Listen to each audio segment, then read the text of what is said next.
Rekornya, nggih.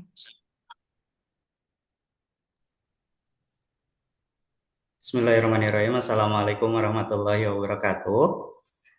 Selamat datang Ya, Bu Hikmah. Wabarakatuh. Ya, Nggih. Assalamualaikum Bu. Waalaikumsalam. Ayo lanjut. ya. Sebelumnya terima kasih kepada Ibu Nur Hikmah yang telah berkenan untuk meluangkan waktunya untuk hadir di kegiatan pengujian, dan Ibu Siti Rohana selaku coach, dan Bapak Wawan Hermawan selaku penguji pada pertemuan hari ini. Langsung saja Ibu. Nggih, langsung. Ya, izin 7 menit untuk paling banyak. ya, Oke. izin untuk share screen. Ya.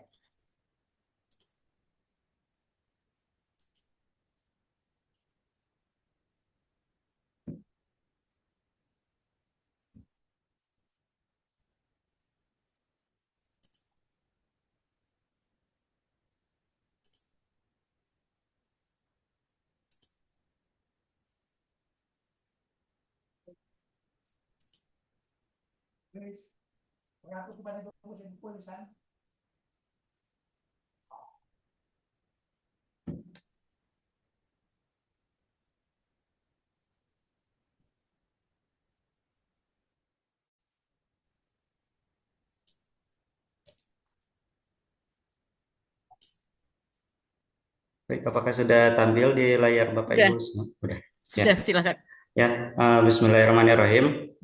Untuk rancangan, langsung saja untuk rancangan aktualisasi yang akan saya lakukan berdasarkan bimbingan dengan coach dan mentor, yaitu berkaitan dengan penguatan literasi citasi dan referensi ilmiah melalui panduan dan tutorial praktis aplikasi Mendeley bagi mahasiswa KKN UIN Profesor Kiai Haji Saipudin Zuhri Purwokerto. Dalam rancangan aktualisasi ini dibatasi untuk fitur penggunaan citasi dan referensi ilmiah, dan untuk subjeknya itu dibatasi mahasiswa KKN karena kebetulan di UIN Saiju saya bekerjanya ditempatkan di unit LPPM.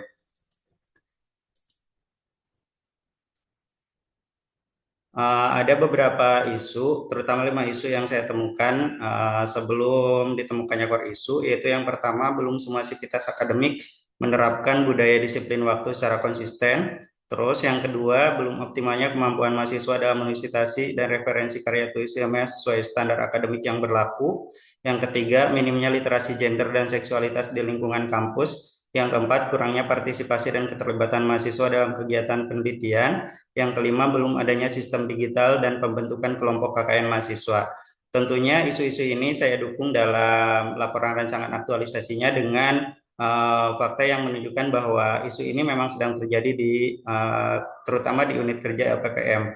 Itu sudah saya cantumkan bukti-buktinya di dalam laporan aktualisasi yang sudah dikirimkan. Dari hasil analisis isu menggunakan APKL ditemukan 3 isu utama, yaitu belum optimalnya kemampuan mahasiswa dalam menulis citasi dan referensi karya tulis ilmiah sesuai standar akademik yang berlaku. Yang kedua, kurangnya partisipasi dalam keterlibatan mahasiswa dalam kegiatan penelitian. Dan yang ketiga, belum semua sivitas akademika menerapkan budaya disiplin waktu secara konsisten. Berdasarkan analisis USG menggunakan kriteria atau urgensi, seriousness, dan growth, itu analisis yang terpilih adalah analisis yang nomor 1, isu nomor 1, yaitu belum optimalnya kemampuan mahasiswa dalam menulis citasi. Maka dilakukan analisis penyebab menggunakan analisis Fishbone, itu menggunakan 4 kriteria M. Yang pertama, dari man atau manusianya itu sendiri, itu ditemukan tidak terbiasa menggunakan tools manajemen referensi dan kurang memahami pentingnya citasi dan referensi yang benar. Kemudian dari sisi material, itu ditemukan tidak ada panduan atau tutorial penggunaan aplikasi manajemen referensi.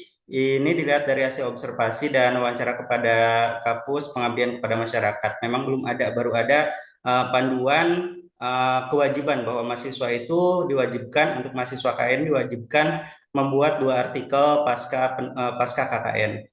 Kemudian penyebab yang kedua, tidak memiliki akses perangkat lunak manajemen referensi yang memadai, karena dari LPPM sendiri tidak menyediakan aplikasi resmi untuk diakses oleh mahasiswa. Terus dari segi metode, yaitu tidak mendapat umpan balik yang detail terkait kesalahan sitasi, terutama dari dosen pembimbing lapangan. Terus tidak ada bimbingan penggunaan aplikasi manajemen referensi, baik dalam bentuk panduan, tutorial, ataupun video-video yang sifatnya visual.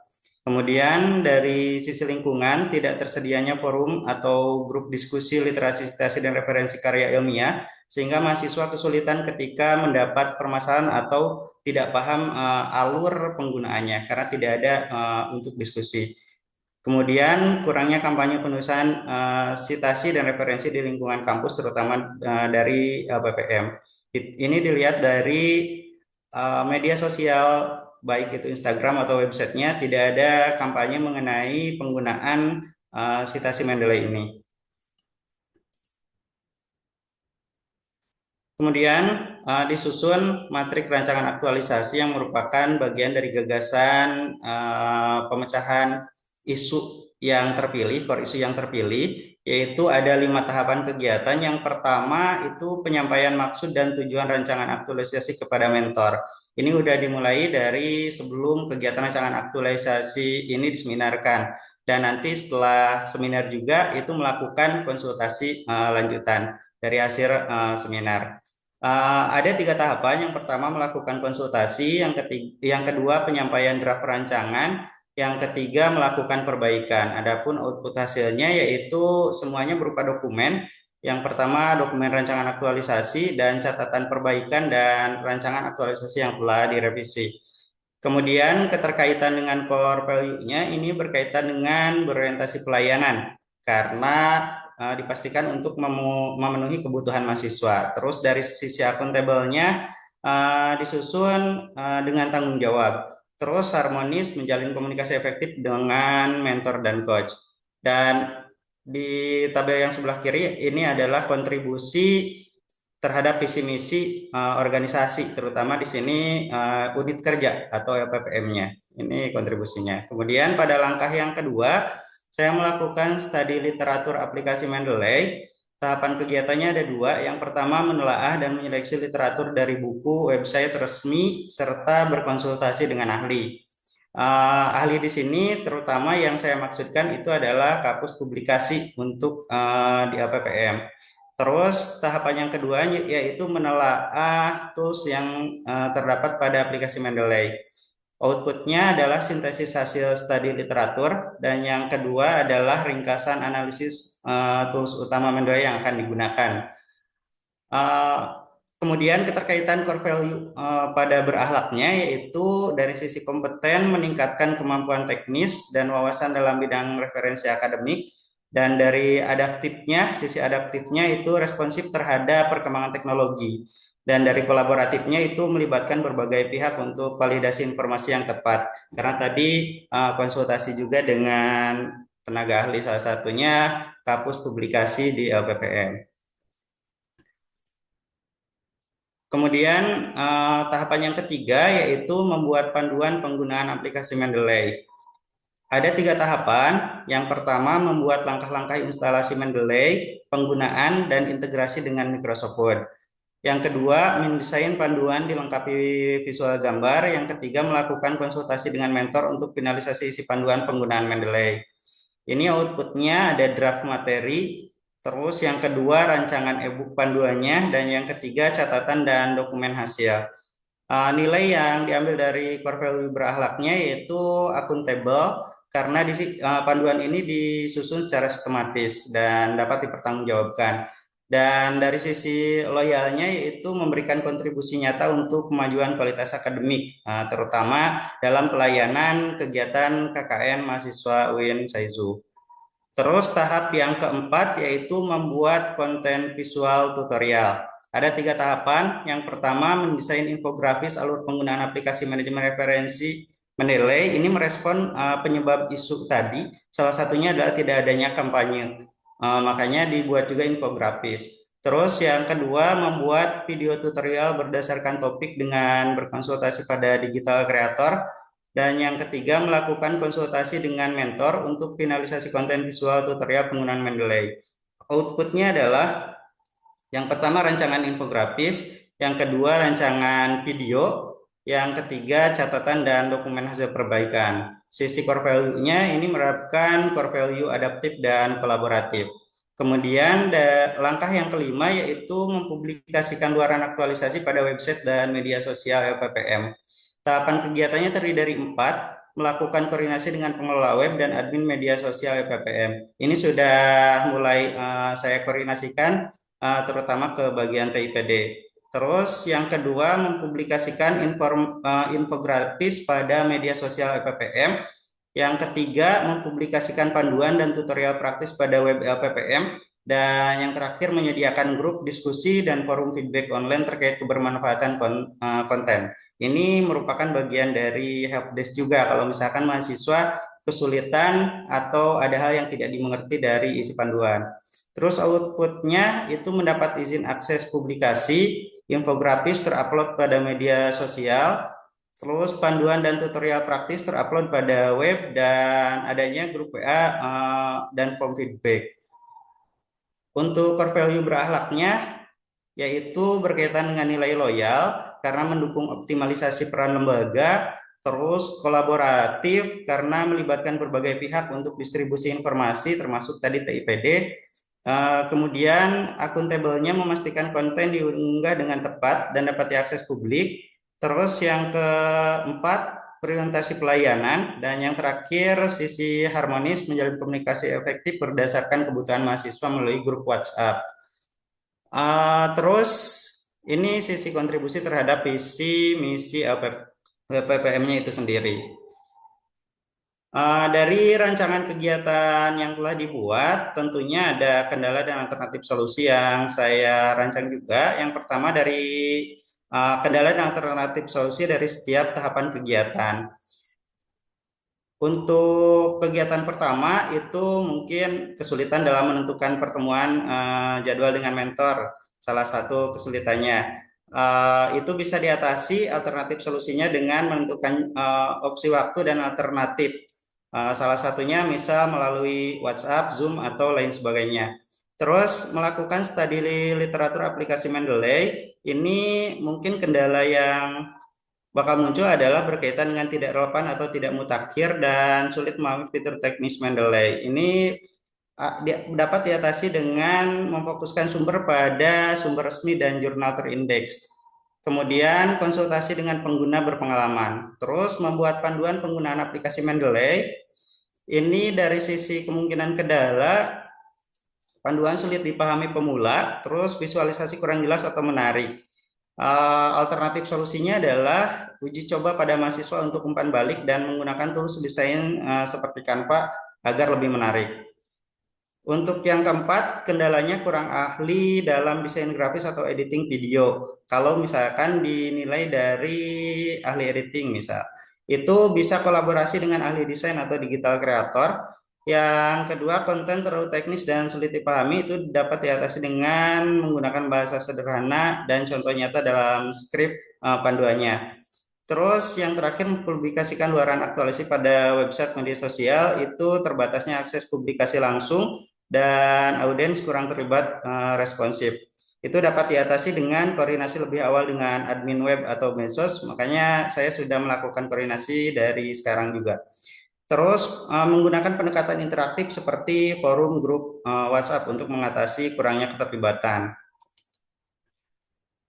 Kemudian dari sisi secara keseluruhan pelaksanaan ini ada beberapa kendala juga yang mungkin muncul, misal rendahnya partisipasi mahasiswa dalam mengakses dan menerapkan luaran aktualisasi.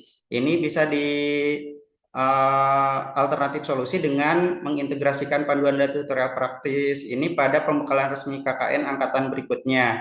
Terus mahasiswa kurang memahami antar muka dan fitur Mendeley. Ini bisa diatasi dengan menyediakan helpdesk online melalui grup diskusi WhatsApp, tadi sudah disebutkan. Terus yang ketiga, minimnya evaluasi dan umpan balik dari pengguna. Alternatif solusinya yaitu pembuatan Google Form dan survei sederhana yang dapat diakses mahasiswa setelah menggunakan panduan dan tutorial praktis. Ya, sekian yang dapat saya sampaikan. Terima kasih atas perhatiannya. Assalamualaikum warahmatullahi wabarakatuh. Waalaikumsalam warahmatullahi wabarakatuh. Untuk selanjutnya kami persilahkan kepada Pak Wawan selaku penguji. Hmm. Baik, terima kasih Bu Siti Rohana.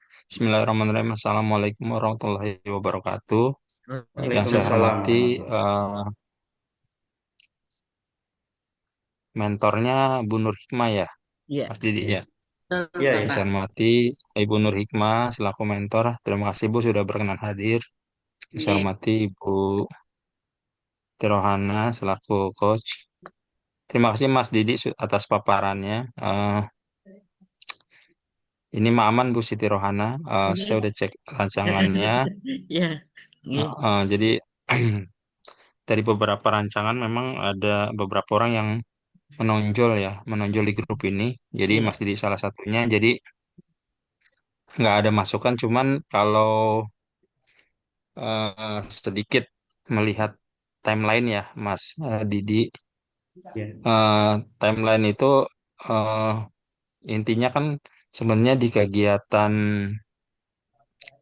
yang 34 ya, tiga iya, empat kegiatan 1 dan 5 itu kan kayaknya nggak membutuhkan waktu yang banyak. Jadi mungkin nanti walaupun jadwalnya begini, tapi dimaksimalin aja Mas. oh, baik Di Bapak. satunya nggak usah terlalu banyak, misalkan jadi pada saat real di aktualisasinya dikebut aja di awal gitu. Baik, Sama di 5 itu kan nggak butuh juga. Jadi yang butuh konsen banget saya lihat ada di 3 dan 4. Jadi kalau dilihat dari outputnya kan Mas Didi ini harus bisa menghasilkan panduan, kemudian video grafis sama video tutorial ya. iya Bapak. Ada ada 3 output utama. Nah ini yang dikejar di timeline tadi di 3 dan 4 gitu. Jadi dari satu itu kan nggak perlu 5 hari itu sebenarnya ya. 1 atau 2 hari dikejar aja nanti ibu mentornya kan mumpung ada nih, jadi nanti langsung janjian aja kapan bisa ketemuan gitu. Jadi nggak Baik usah nunggu Bapak. lama-lama lagi. Baik. Jadi ya karena kalau saya lihat kan tagihannya lumayan lumayan banyak nih, butuh ya, butuh waktu juga. ya, Paling-paling nanti real diaktualisasi gitu aja. ya, Kalau publikasi kan nggak perlu sampai sekian hari. Mungkin proses tayangnya mungkin iya, tapi kan untuk uploadnya atau apanya kan paling 1 2 hari selesai itu. Gitu Pak. Kalau saya lihat itu aja sih. Kalau yang lain udah aman Insya Allah. Begitu Bu eh, moderator Bu Oke, Siti. Dari oke. saya terima kasih. Wassalamualaikum warahmatullahi wabarakatuh.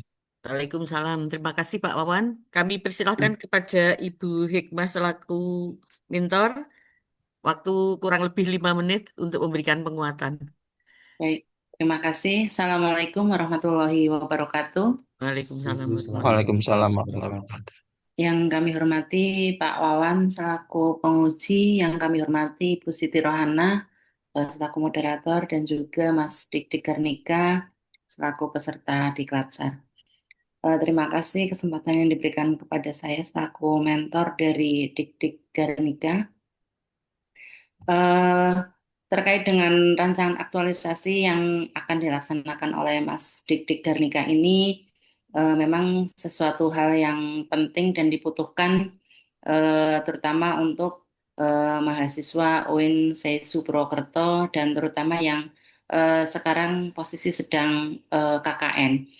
Karena memang mahasiswa KKN UIN Sesu Purwokerto setelah itu punya kewajiban untuk membuat 2 artikel, dan dalam penyusunan artikel itu dibutuhkan terkait dengan eh, panduan yang akan dibuat oleh Dikti Garnika dalam rangka memudahkan mahasiswa dalam penyusunan artikel nantinya.